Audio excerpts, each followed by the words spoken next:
Hello everyone and welcome to our first Agisoft Metashape lecture. This is an introduction lecture where I'm going to provide a walkthrough of an example dataset, and I'm going to talk about some caveats for data processing, generating point clouds and digital elevation models from overlapping structure from motion imagery that you usually collect from a drone. What you see here is an example image taken by a drone for an area in Argentina where we have been collecting data to generate a fairly detailed elevation model along a river stream. Before I'm going to show you the hands-on exercises, I would like to show you the steps that we are going to go through. So in order to create point clouds or digital elevation models, you usually follow these general 7 steps. We start out by importing photos and selecting good photos. So you either do this automatically or you remove photos that were taken during the start and landing of a drone, so that you end up having a good package of high quality photos. What you also would want to do is make sure that each time you do a flight, that they end up in one separate camera group. So in other words, every time you fly your drone, the 20 minutes of drone flights is one camera group because the starting and landing of a drone is slightly modifying the camera optical parameters, and we want to make sure that we can correct for those separately. We also want to detect markers if you have put out markers. That's a very useful thing to do, but I also understand that not every mission does have markers. If you have put out ground reference markers, you would need to import the reference coordinates. These are usually collected with a differential GPS system, and you usually convert them to a UTM coordinate system or some other local coordinate system. If you don't have reference coordinates, we can ignore this step. For the first example that I'm going to do, I'm not going to use ground points. In the second example, in the second video, I'm going to show how you work with ground reference points. Then the actual processing starts. We align photos to generate a sparse point cloud. We call this a sparse point cloud because this is not a very dense image, but it contains the points where you see most of the color gradients that have been identified as tie points between the images. And we need to make sure that these sparse points are of high quality. So we will filter the sparse points, and we iteratively optimize the camera to obtain in the end very precise camera positions and camera parameters. So this is the step 4 is where you spend quite a bit of time on manual filtering and an iterative process where you remove points, you rerun the optimization of the camera until you end up having a very good high quality point cloud. And then you have essentially defined the camera parameters and the camera positions well, and you can move on to the dense point cloud generation. That dense point cloud generation is usually a time-intensive step, depending on a time and computative intensive step, depending on how many photos you have. But this is something where you are not interfering with the outcome, because everything you do to optimize or you do to create a very good point cloud is being done manually here in step 4. After you have a dense point cloud, you can do some more filtering and you can do point cloud classification. This is something that we are going to treat in a separate video. Once you have a point cloud or a mesh, you can also derive orthophotos. Orthophotos are photos that are directed from top down, so where you are removing the distortion created by topography. And you can also interpolate those points to a grid, so a digital elevation model. So this will be part of a separate video where I just do a quick walk through how you can take such a point cloud and generate a digital elevation model. A few additional considerations that are important and that I want you to understand, and maybe then you get a better handle on why we perform specific steps within Metashape. A really important part is camera calibration. The very good cameras or the very good lenses come with a camera calibration file, or the manufacturer provides a piece of paper that contains camera parameters. These are mostly the distortion parameters, the radial distortion parameters, or the tangential distortion parameters. If you don't have such a file, or if you don't have done a previous flight that you have calibrated, we would want to use ground control points. So that's why the collection of ground control point data is so important, not to necessarily align the point cloud with a geographic reference frame, but to provide a precise camera calibration. And in order to optimize the camera calibration, you also want to have each individual flight in a separate camera group. We can verify the camera calibration during the sparse-point cloud generation and optimization step. So just a quick note, camera calibration is a process that every lens has to do. So you usually have a pincushion distortion or a barrel distortion. So that's just the curvature of the lens. And you can use the K parameter, K1, K2, K3, K4 in the typical equation that is being used to correct for these barrel distortions to remove that effect. So camera calibration is a standard operating procedure. Every lens has distortion. You just need to be able to correct for it. And having said that, it's much easier to correct a fixed lens. So if you have a lens without a zoom is much better and easier to correct, and therefore also more applicable for structure for motion approaches. If you have a zoom lens, as it is with many commercial cameras or mobile phones, then these are not ideal for structure for motion approaches, because every time you use a zoom, you are changing the camera calibration parameters. So you would need to recalibrate your camera every time you run this. You change the zoom, which is not what you want. So these are the radial distortion parameters. You will see the parameters K1, K2, K3, K4 later on during the processing. And then we also have the tangential distortion. The tangential distortion is if the lens and the camera sensor are not perfectly aligned. So you can envision that the camera sensor, your CCD sensor, has been tilted, or has been tilted due to thermal expansion, for example, because the camera has been exposed to the sun. Then you need to provide these parameters. These are usually referred to as P1 and P2, and they can be found also within Metashape.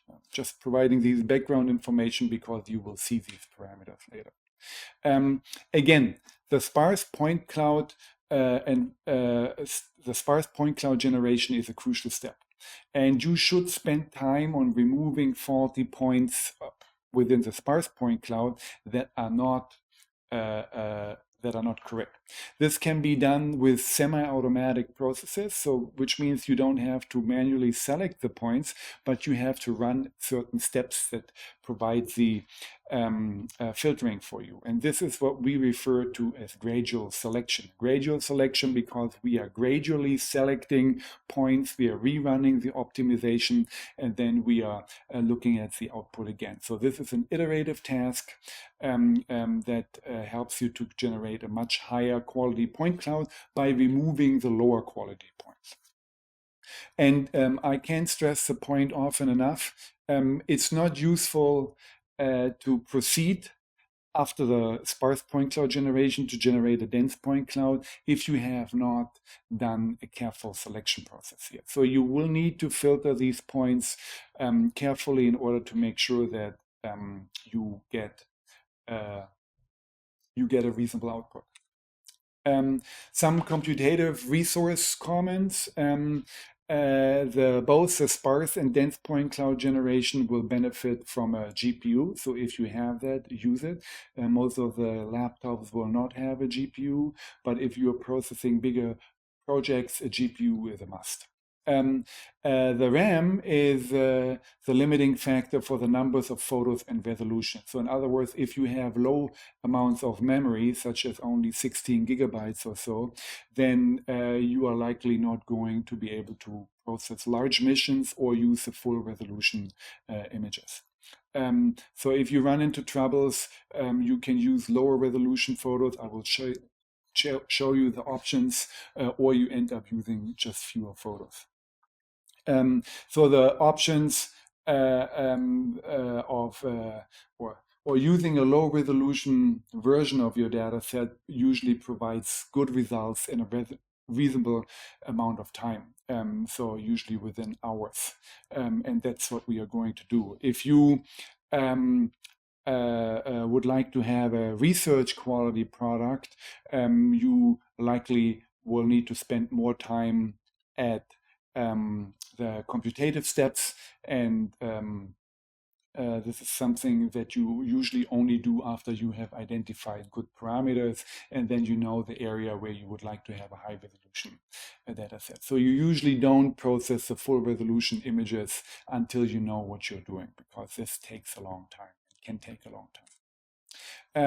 I also wanted to provide some important resources, and there is this excellent Metashape manual that you can access on the web for free.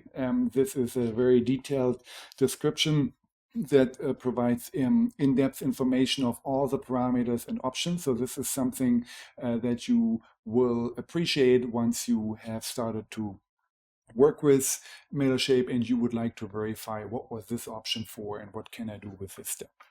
There are additional parameters, for example, or additional information that show specific steps. So there are tutorials. Those tutorials, for example, include control and checkpoints for aerial surveys. How do you lay out markers and how do you measure them in? This is also something that we are going to do in the field.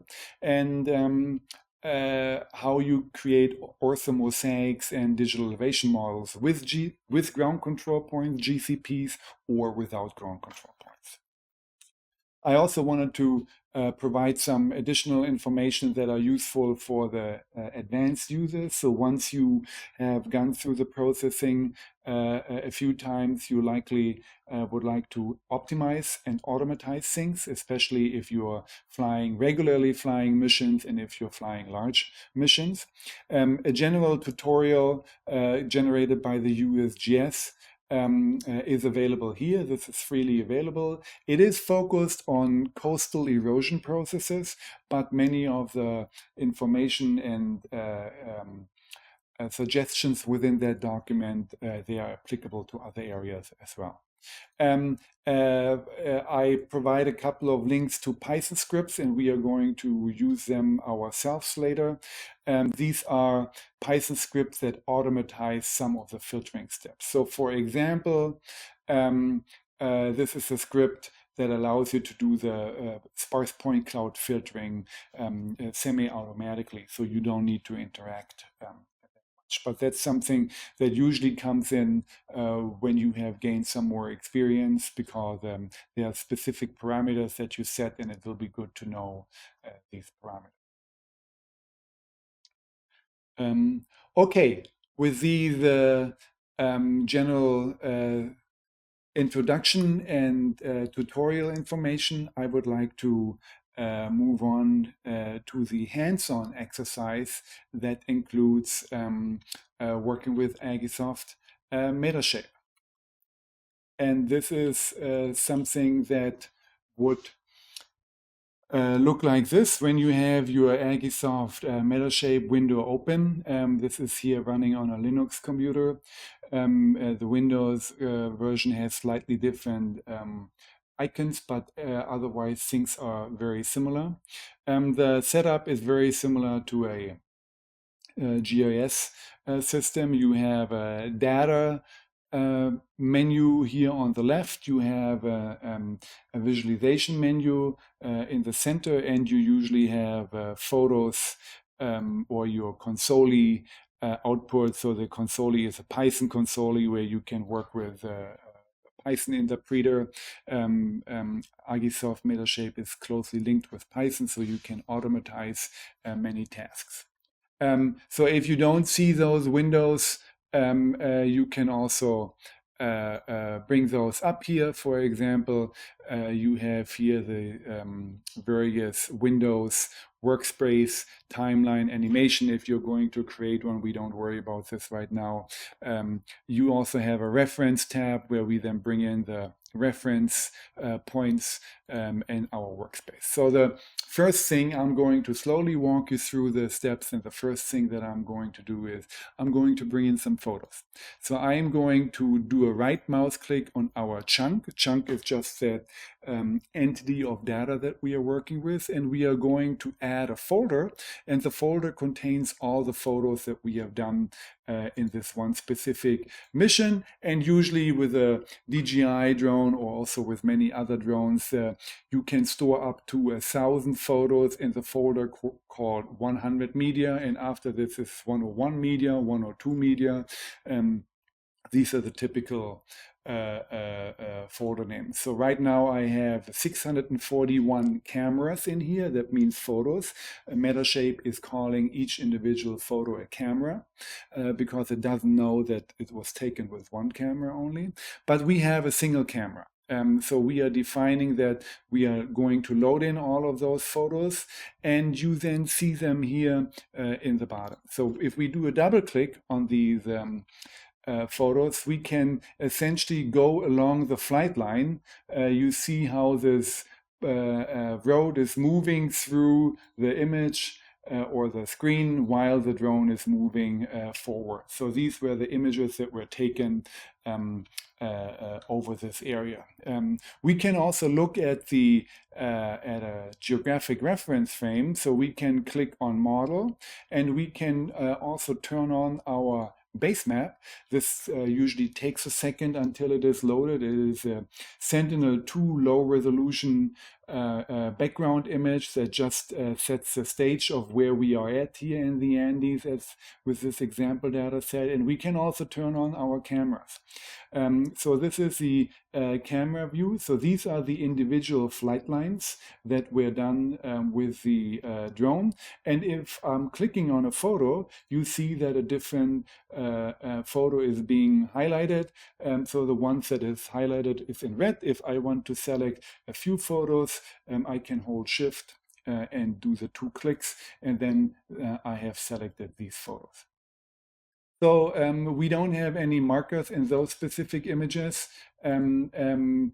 So we don't need to worry about detecting markers, but you can already see by the flight lines here that there is some overlap, that we changed the direction a little, and that means that these have been multiple flights. So the first thing I would like to do is separate out the different flights into different camera groups. This is usually a useful thing to do. So you click on Tools, you go to camera calibration. That is a menu that provides many parameters for your camera calibration. And when you have the camera calibration open, it looks something like this, where we have our camera. This is the DJI Pro camera. It's a fixed lens camera. It has 5,472 times 3,648 pixels. In other words, it's 24 megapixels. So this is a 24 megapixel camera, and currently we have loaded 641 images. And in order to separate out the different flights into different camera groups, is usually a useful thing to sort your images by date and time. So I can make this a little bigger here. So I just sorted it by date and time, upward and downward. And I'm going to the first image and I'm clicking, then it's all the 12 o'clock, and then you see it jumps to 1400 hours. So I'm just using this first flight, and if I'm moving this to the side a little, so I have selected this flight now, and I'm doing a right mouse click and I say create group. So now these 233 images have been moved to a separate camera group. It's still the same camera, it's just a different camera group to tell Metashape that the optimization process should be done differently for these cameras. No, I'm going up again. Now I see the 1400 time, and usually each fight takes roughly 20 minutes. So the next one, we went up to 1432. I create a separate group, and now I only have one flight remaining from 1630 to 1633 in the end. I'm sorry, from it began at 1622 to 1633, so that was a 12-minute flight. This is a reasonable flight. So if I'm selecting those, you see that those are the last flight. I don't need to create a separate camera group for it because this is just one camera group left that we have here. So now we have 3 camera groups. This is important because they allow us to do separate optimization. Now, if you have a good camera, or if you have done prior camera calibration, you can load your initial camera calibration. So here is a focal length. Here are our K parameters that describe the radial distortion. The CX and the CY, they just describe the offset from the center, and P1 and P2 are the tangential distortion. So you could load your camera calibration file if you have used the camera model before, and it's generally a very, very good thing to provide initial parameters for a camera calibration. We don't do this here, but we will be doing it in a later example. Okay, so we have now brought in these data. We can also open up our chunk. We see that we have 641 images, and 0 images are aligned. The NA just means not aligned. So none of these images are referenced to each other.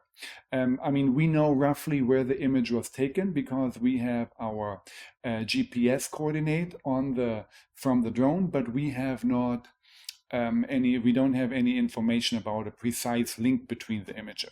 If we go to references, we now see each of the images. So again, if I'm clicking on the first image, it's being highlighted here in red, and we see the coordinates, the longitude, the latitude, the height, and then we also have information about the tilt of the camera, but that's something that is usually being calculated once you have done the alignment. So at this point, we don't worry about the other parameter. We are going to dive in this in the second video in more detail. So I'm going to go to the first processing step of aligning photos. You see all of the other parameters are grayed out because we cannot do these steps yet, because aligning photos is the first important step. This is essentially identifying the SIFT features, the scale invariant features, and finding matching features between photos. So you have the following options here. The accuracy level means what resolution photo you are going to use. If you say high, it means it uses the original resolution of the images. Meaning if you have 24 megapixels, you are going to use 24 megapixels, 24 million pixels per image.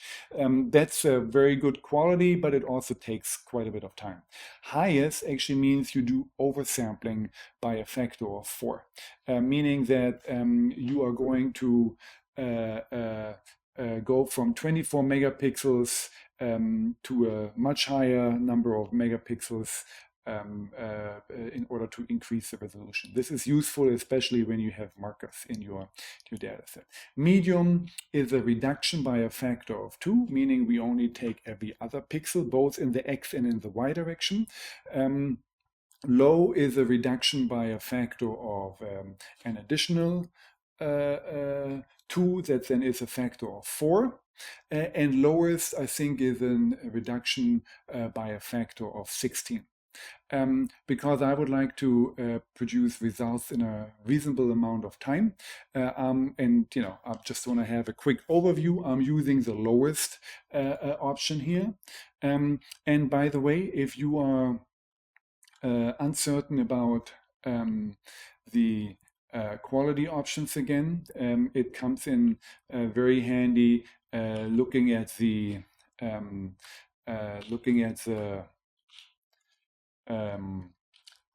parameters that exist. And I'm going to jump to my user manual. So this is the user manual that you can access on the Metashape webpage. And if you look at the align parameters, you have the accuracy option here. And here the options of accuracy are explained. So if you forgot what is the oversampling factor and so on, you can come back here to this point. So having said that, let's go back. Oops, I'm sorry, I just did this wrong. Let me just go back here and do the process of aligning photos again. So we want to have the lowest source, and there are two other options that I briefly would like to explain. Generic pre-selection should be turned on. It just means that photos that are more alike are being better correlated. And reference pre-selection means it should use the GPS coordinates, or reference pre-selection of source means it should it should use the GPS coordinates that are stored in the TIFF tag file. So this is usually a good option if you know that you have good coordinates. GPS coordinates. If you, for example, have taken your image with a handheld camera all in one sequence, all after in one long row, you could go to sequential, but this is not what we need here right now. The advanced parameters, so usually this tab is closed. I'm opening up this tab. There are variable options in there. We are going to click on guided image matching. And we exclude stationary type points. So we want to identify 1000 points per megapixel. So if you have 24 megapixels, you're going to identify 25,000 points. And in the end, the type points are the points that you are going to aim at. You are aiming at having a maximum of 10,000 points that link the individual images. So from these 24,000 points that you're generating for each image, you're going to use a subset to link to other images. So these are reasonable numbers to provide a good output. I think the standard here is 4,000. We can go with that amount. So if we hit OK, then we are going to see that the processing starts. If I'm going all the way up, it tells us that it found one GPU. And sometimes if you run this the first time, the initialization of the GPU may take up to 30 seconds. But once you have initialized the GPU, it goes fairly quick. So now we are going through all of the photos. So you see we are going through all of the photos. We're detecting feature points, and once these feature points have been identified, we are trying to link those feature points between the different photos. So right now we are only finding, 2,000 to 3,000 points per image. Because we have used a low resolution and we only use a limited number of features. Often, if you go to a higher resolution or the full resolution images, you identify 80,000 and more points here. So we are going to let this run. As you can tell, this will take a few minutes until this is done. And I'm going to stop the video here and continue when this processing has been completed. Oh, now after these type point processing has been completed, you see that a new data set has appeared here on our image. This is the type point or the sparse point cloud, as we call it, that can be turned on and turned off. And if you want to remove the photos, you can also turn these off. And if you don't want to see the background, you can also turn this background off. So I'm going to turn this background off because it's of a lower resolution. And I'm going to first turn on the photos, and I just wanted to show you what you can see. Now the alignment helps us to identify the direction of the photos. So these photos were taken in a roughly 10-degree forward-looking geometry. So you see that where the drone has been flying in this direction, and then it was flying in the other direction, then it's flying in this direction again. So we are flying along in those lines, and every time the drone is looking forward with a roughly 10-degree tilt of the camera. So you can nicely pick this out. So I'm turning this off now to have a better view of the type points. And now what we want to do is we want to make sure that we have type points that are very, very reliable. So if we look at this from the side, and we are going to zoom in a little, you can see that there are type points below the surface and also above the surface, right? These are of lower quality. So we would like to remove them at some point. And we don't want to do this manually. I mean, you could do this manually, but we want to use semi-automatic steps for this. And in order to have a better control on the type point filtering, I am going to do the camera optimization just one time. Then we are going to use the output of this camera optimization to derive even more reliable results. So when you open up that camera alignment menu, again, I can show you, go here to process, optimize camera. You have the radial distortion parameters. This is the focal length. You have the 4 radial distortion parameters, the center point, offset, and the tangential distortion. These are all the parameters that you want to fit, because fitting additional parameters would require a lot more photos. So we don't need to worry about these parameters right now. For us, it's fine if we basically use K1 to K3, P1, P2, and then we fit focal length and the offset from the center. And you want to make sure that you click on the estimate type point covariance, because that allows us to generate a covariance evaluation for every point that tells us essentially how precise is every point. This camera calibration will take a couple of seconds.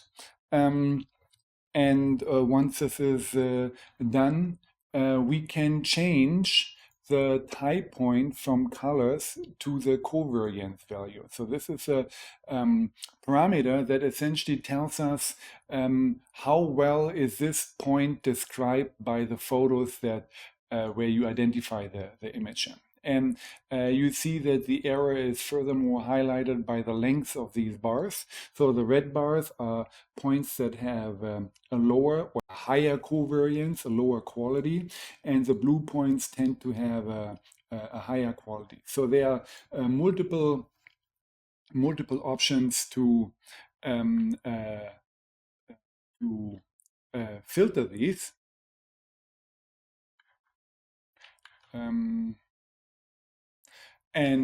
What we are going to do is we are going to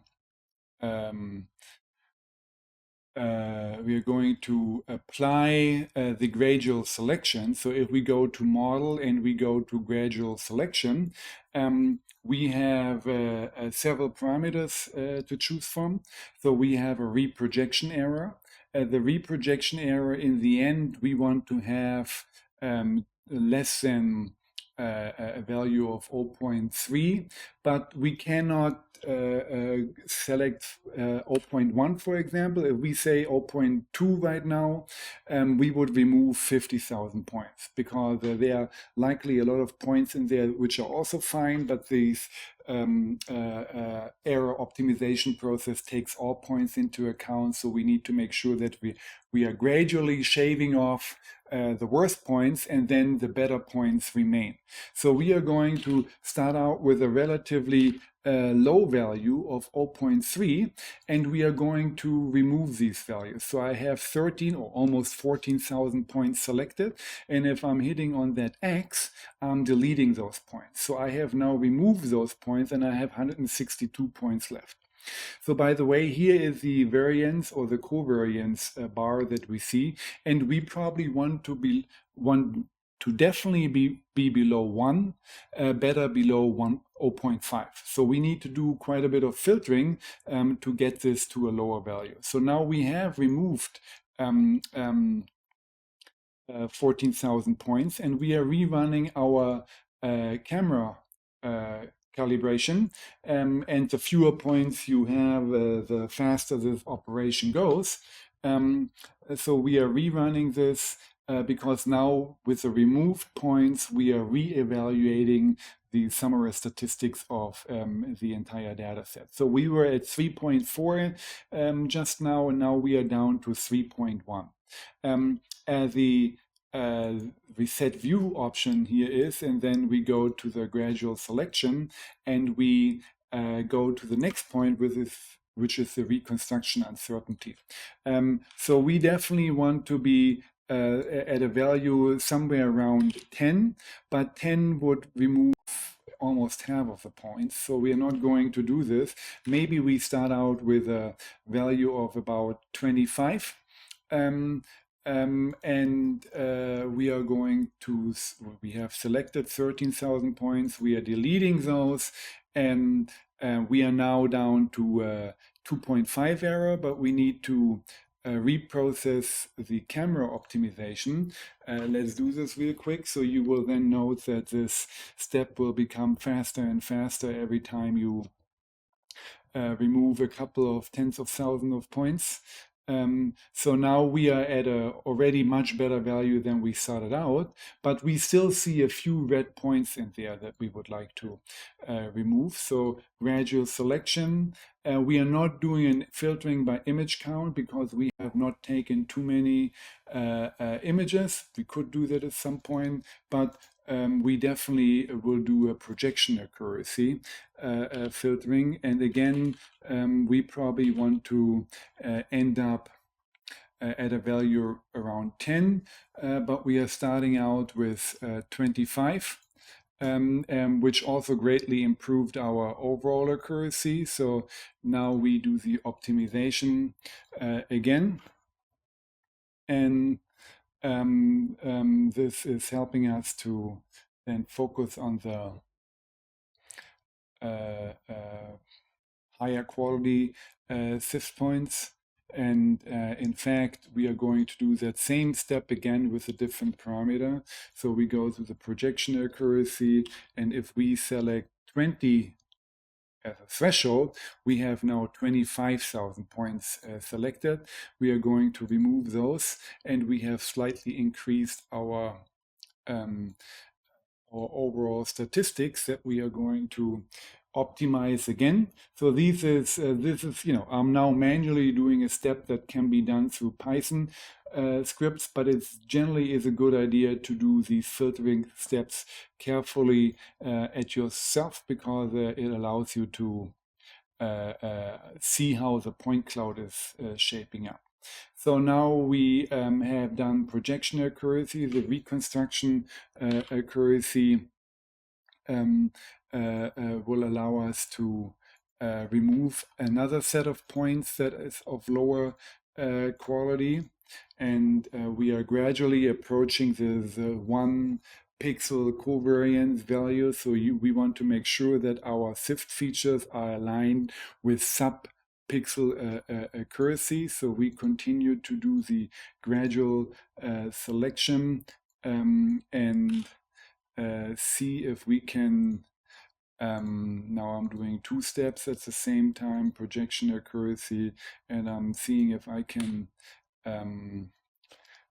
get a better control on removing the bad points.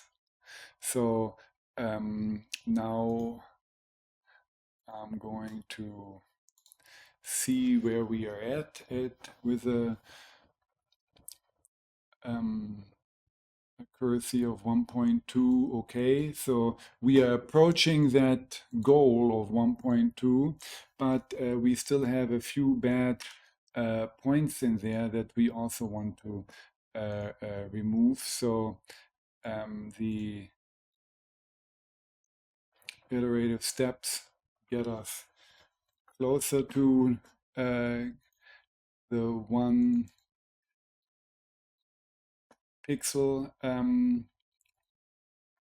limit, and I am going to see if this will help us to bring down the overall statistics here. So we are now at a sub-pixel accuracy that's pretty good. So we could stop here, but we could also see if we could use the reconstruction uncertainty and maybe shave off a few decimal points to make sure that we end up having a reasonable accuracy. Yeah, so this looks pretty reasonable. So we have now removed a lot of points that are noise or that cannot be well linked. The remaining points in here have a sub-pixel accuracy in terms of alignment. That's very good. Before we continue, we should also save our option. So I'm going to save my project because it also allows you to bring this in. I'm going to save it as a low resolution file as in the chunk 1. So we have 27,000 pi points left. And if we now look at our camera calibration, we have our 3 separate camera calibration files. If we go to the adjusted one, so now every camera group has its own adjusted values. They are slightly different. They probably should not be that much of a difference because the focal length doesn't change that much. But we also have used a very low resolution image for this. So this is just the first step. I'm just pointing out that now we have an adjusted tab and you could save these parameters and reuse them. I suggest you do that when you have done a camera calibration with type points, then you probably can use these parameters as a starting point for your next mission. If you are interested in seeing the distortion, you can do a right mouse click on your camera calibration, click on the distortion, and you can see, for example, what that radial distortion is. The radial distortion right now is somewhat around 13 pixels here at the bottom. This is greatly exaggerated. The decentering is the C1, the CX and the CY option. And the total correction is essentially the camera calibration. This is the unwarping that is being done. This looks fairly reasonable. Also, I would not have expected the CX and CY to be that large, but that's okay. So for a low resolution image, this is a reasonable result. Okay, as a next step, you can, so there are different strategies. Some people now like to go back and do a very precise alignment. So you could go back to the align photos and you're now doing the accuracy high, but you're using the current alignment. So you're using the camera positions that you already have identified, and then you do this at a high accuracy. This is one strategy, but this would still take quite a bit of time. And what we are going to do is we are going to build the point clouds by the depth map. So we are calculating the depth map. We just do it at a low quality so that we have a reasonably fast output, and we do a mild filtering. If you do an aggressive filtering, it means that you are removing points and part of the depth maps that cannot be well matched. So mild filtering is usually what works well for a natural environment. If you have an urban environment with sharp edges and little vegetation, then maybe an aggressive filtering is more useful. So let's stay with the mild filtering. You definitely want to calculate point colors and you want to calculate the point confidence. The point confidence gives you the number of pairs that have been used to generate this point. So what a depth map is only calculated between a pair of images. Because we have the precise position of each camera, we can calculate many pairs, and each individual pair will give you a depth information. So this is again a process that will take some time. and where the process greatly benefits from a GPU. So the GPU allows you to do the convolutional filtering relatively quick, and the output is generated in a reasonable amount of time. However, if you would go to a higher resolution image, it would be definitely um, would take definitely much longer. So I'm going to stop the recording here, and we'll continue as soon as this processing has been finished. So after this processing, it takes a couple of minutes on my computer. We now have a new data source here on the left-hand side. It's called point cloud, and it has 9 million points. It's a low quality point cloud. If you do a double click on it, you can nicely see what it comes out at. You have different options. We are going to start out with a point cloud in colors. And if we zoom in with our mouse, we now see the relief that comes out nicely, and we see how the terrain is being shaped. So you can see that because we used fairly low resolution images, that the vegetation is not very well captured. Vegetation is usually not very well captured, but the points in between are fairly well depicted. So with your wheel on the mouse, you can zoom in and out. With the right mouse button, you can move the image to the left and right. And with the left mouse button, you can rotate in several directions. So this looks like a reasonable point cloud. And we can of course look at it in more detail, but it looks fairly reasonable in that sense. It's a low resolution point cloud. If we would have done the processing at a higher resolution, it would be much denser. We can look at this in a little bit. One of the next steps that we do is we can, for example, look at the point cloud confidence. Now we are coloring the point cloud by how many images have been used to generate that point.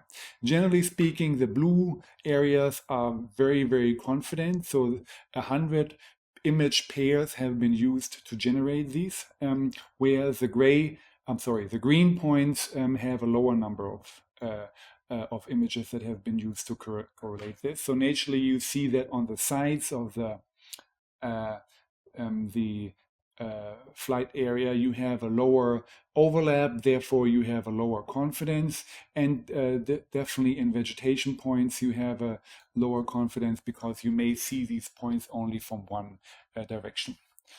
So speaking of which, if we overlay the camera, again we see that we are covering this area in a fairly good sense. Okay, so before we can generate a digital elevation model, because a digital elevation model usually means, or terrain model usually means, that we are removing the vegetation, we need to classify the point cloud.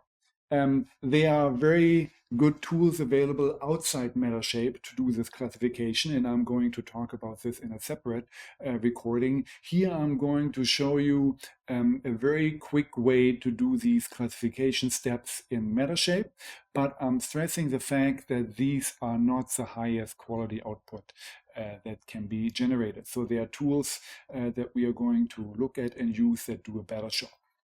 If we go to point cloud and we go to classify ground points, so you first always want to identify the ground. So we create a new class ground from any class that exists. Right now we have no class. This algorithm assumes a maximum angle difference between 15 degrees between the points. And we are going to walk through and identify the ground points. Again, this is this algorithm is fairly simple, but it does a job and it allows you to assign ground points fairly quickly. We will do and learn better ways to do this.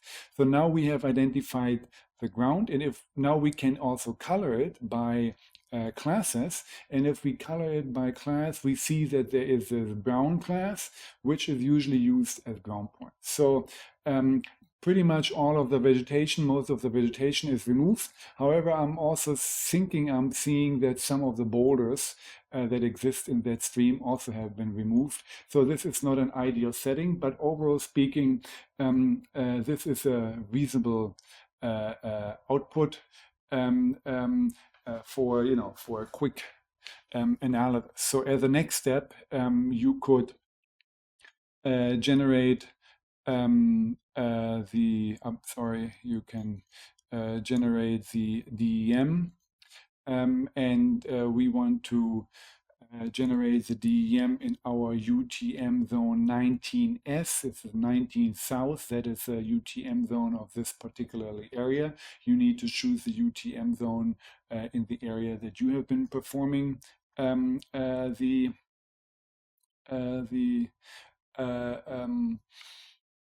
flight in, and then we use a point cloud as a data set, and we want to select the classes, and we don't want to select all points. We just want to select the ground points. So I'm clicking off the other classes. So I'm only using the ground points, and I'm interpolating in between the ground points. So we are going to do this in much more detail with other tools that provide you more flexibility, but we now have our ground point class, and we are going to set our resolution to let me just see. Okay, I think this is all okay. And if we are going to create our DEM, we are now generating a DEM from these low resolution images and only from the ground points. And looking at this DEM provides you a view like this. And this is now a two-dimensional data set, so we cannot rotate it anymore like we did with the point cloud.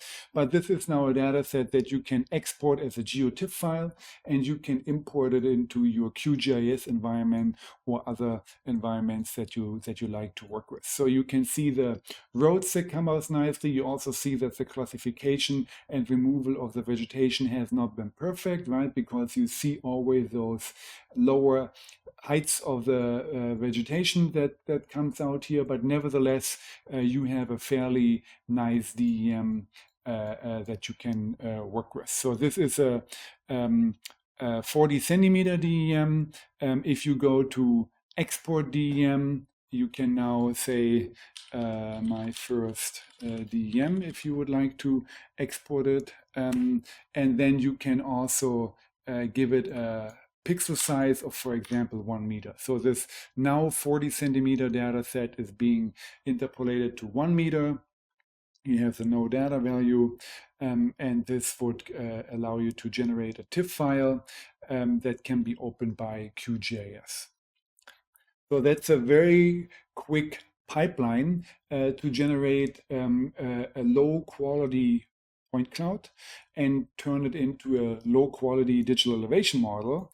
If you want to have more fine-grained control on the parameters and improve definitely the vegetation classification, you want to export your point cloud. So you have your point cloud here. You can export this point cloud. You can, if we go to export, so you go to the chunk, you go export point cloud, you now have the option of exporting your point cloud. We are going to call it La Haya 2014 low res point, low res, and we want to save it in an LAS format.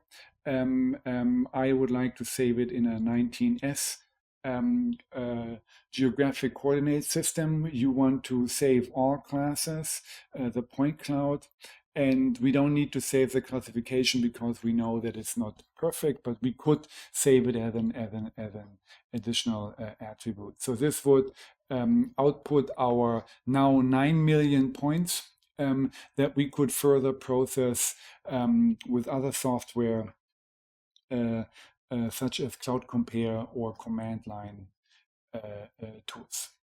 I also wanted to point out, because people always ask me, so why can't we use a classification that is provided within Metashape? Well, because it is not aimed for natural environment. The classification works okay for urban environments, but for many of our natural environments, it does not. And if we look at our point cloud and we say now classify points, so we would now like to go a step further and go high vegetation, buildings, road surfaces, cars, and man-made objects. So you can already tell that this is a very urban-centered class. If we do this classification, this will take a little while to complete, but this classification then would provide additional classes, or in that sense colors, for our point cloud, and that is something that we can explore. But I'm also making the point that this is not optimized for those natural environment, specifically not for those lower resolution point clouds that we are currently working with. So that classification for the 9 million points takes a while, but this is just what it is. So I'm going to pause this here real quick.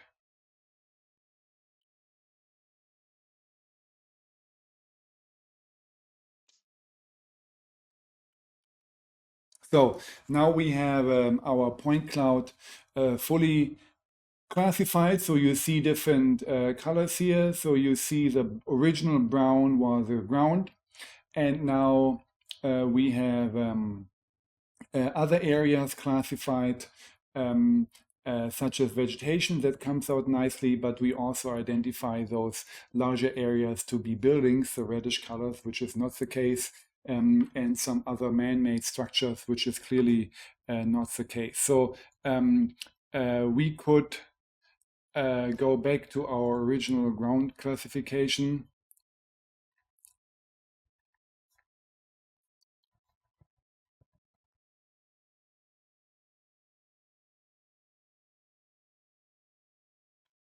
And now we have usually done a somewhat reasonable job from